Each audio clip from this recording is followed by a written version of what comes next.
What's going on, guys? So first of all, before we get into UFC Vegas 114 this week, I wanted to talk about last week. I am freaking so happy about last week still. I told you guys I was going to make the adjustments. I was going to come at this hard now. I am doing the research. I was home because I was sick last week. I'm still sick myself. And like I said, I made the adjustments. I understand where to bet, where to not to bet, where are the traps, and I'm going to talk about that for this week's card. And overall, my mind is shaping around this game. I'm getting to the point now where I'm starting to catch up on fighters now fighting again since I broke them down the first time, since I started breaking these fights down like this. So now I'm starting to really see its snowball effect because now I'm seeing these fighters come back a second or a third time after I've already watched the tape, after I've already seen how it went, after I've already bet on them. All I'm trying to say is up and up from here. This is last week. We killed it. I mean, UFC 326 was awesome. A lot of people didn't love the card itself. I can understand it was a bit of a weird card from a watching perspective. From a betting perspective, I got to be humble, but I watched so many people online struggle with this card. I tried to warn them. I commented online for a few of them. I said, are you crazy? Everybody was treating, say, Charles Oliveira like the dude was nothing. Like most finishes in UFC history. And we're acting like Max Holloway was going to run through him. I understand he had the TKO aspect to him, but let's not get into that. But if you want to talk about Charles Oliveira, I took my bonus bet shot at him. But I told you guys, I'm not going to touch on the main event much. I want to really watch it, but I placed one bet on it. It was Charles Oliveira by points. I did watch the tape. I knew Charles would be taking him down with the body locks. He did at ease. I just thought Max might pop back up, but there'd be a lot of control time. I didn't think there would be 20-something minutes of control time for Charles. Plus 1,000. Some books were plus 1,200. I hope that you guys watched last week, and I hope that you guys start trusting in me. Favorites, the only one wrong was Luke Fernandez last week. I think he got caught with a short left hook. That's how it goes. We'll move on from him, and we'll keep an eye out for him in the future. Dante Johnson, cashed. So did the prop I said it would go to round two. I knew Cody Burns would hang in there. It went the whole distance. Great even money prop for round two. Ji Young Lee, fight was canceled, so we just voided that out. It doesn't count. Maybe we dodged a bullet on that one. The guy couldn't make weight, so they canceled the fight. Kyle Barrio by decision at plus money. I told you guys that was money right there because I knew the calf kicks would be there. I knew the grappling would be there. I knew he could scramble, and he would stay out of the clinch for the most part. RDR, I knew was already on his way to go up. He was getting paid good for this fight. He was going to just try it one more time. And now he's going up to 205. No, go figure. You can see a lot from these guys in their eyes and how they speak, if they really care or not. That's how you really get the vibe on these fighters sometimes. Raul Rosas was my hammer of the week. Easy cash, and I put him by decision, plus 135. Decision, I knew Rob Font would hang in there. He's been training the grappling like a madman to make sure he would defend it. But defending grappling does not mean you win the fight. You're too busy defending than attack. And last but not least, huge underdog. And I didn't even pick him as my underdog. I told you exactly how he'd win. Just about plus 300, plus 295, Cody Garbrandt by decision. Huge prop. Super happy to hit that. I thought the wrestling would come into play a lot more, but the reality is Cody Garbrandt was faster, sharper, and there was a lot of point deductions. But either way, without the point deductions, Cody Garbrandt won the fight. Xiaolong's not very good. Let's move on to this week. Kicked ass last week. Give me a fist bump. That's how we do it. This week, UFC Vegas 114. It's a decent card. A lot of people are talking crap online, as I usually say.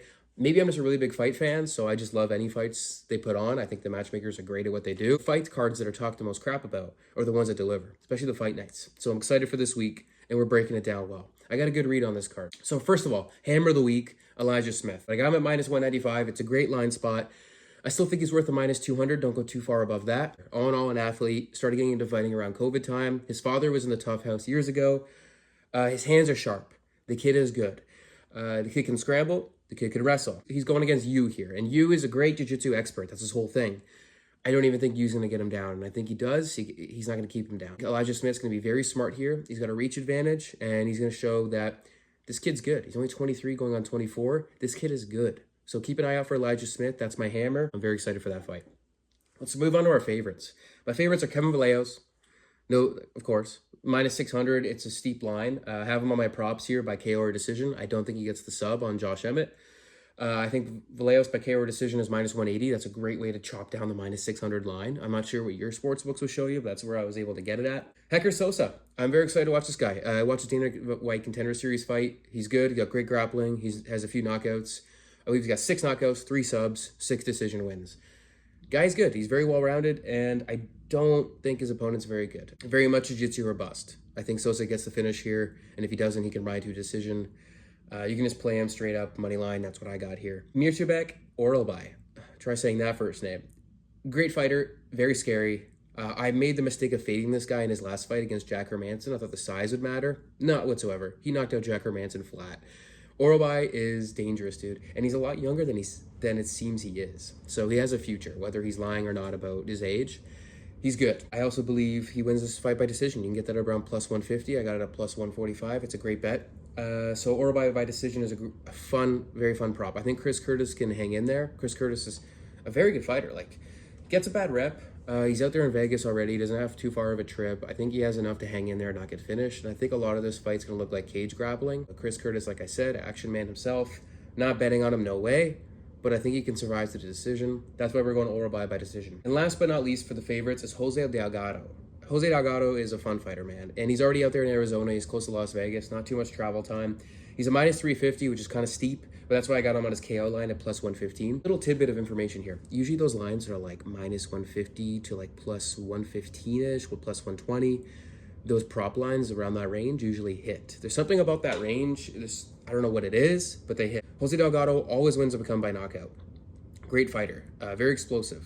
I don't see this going to decision, but Andre Fili's not winning this fight.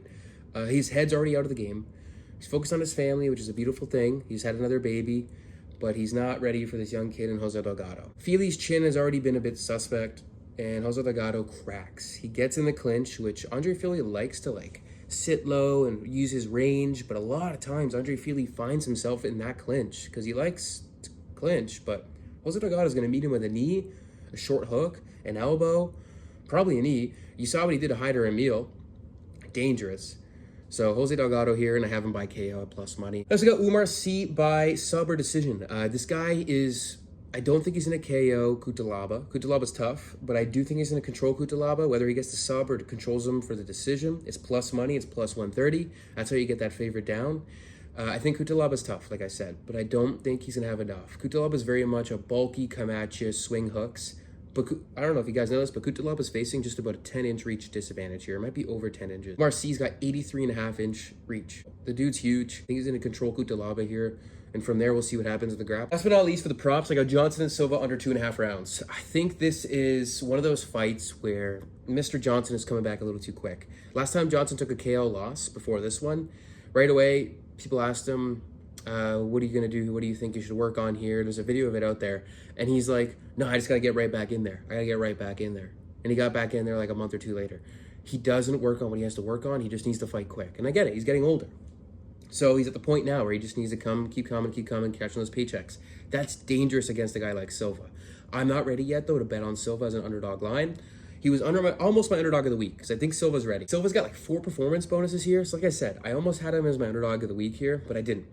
I'm taking the under here because 1, it's plus money. 2, Charles Johnson's coming back too quick. He might get cracked here and he might go out. The sub is also there for Silva. He's a good jiu-jitsu practitioner.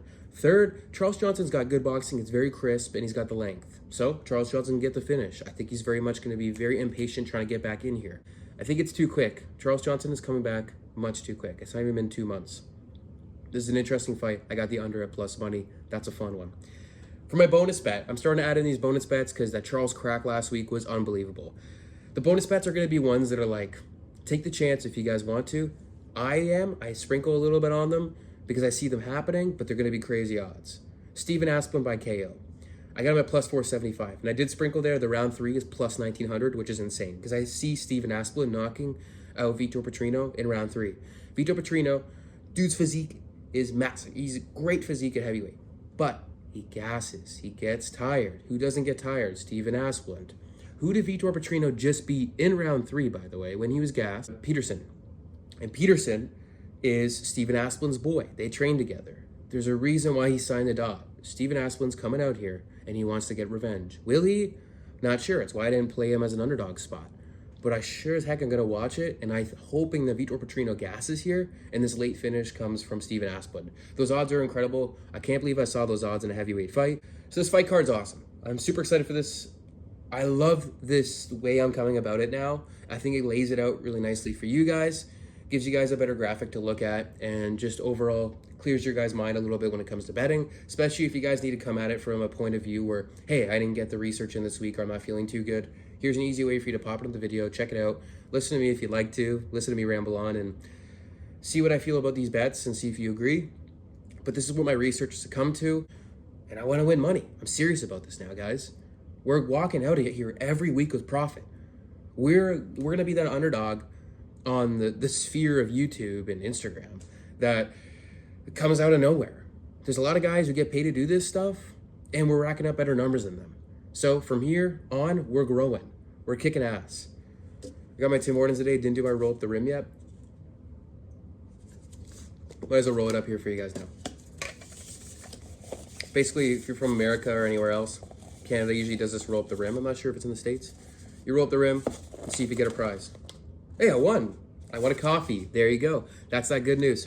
Good luck. Best of luck to you guys. UFC Vegas 114. Let's win some money this week. I love you guys. God bless you guys. Let's do this.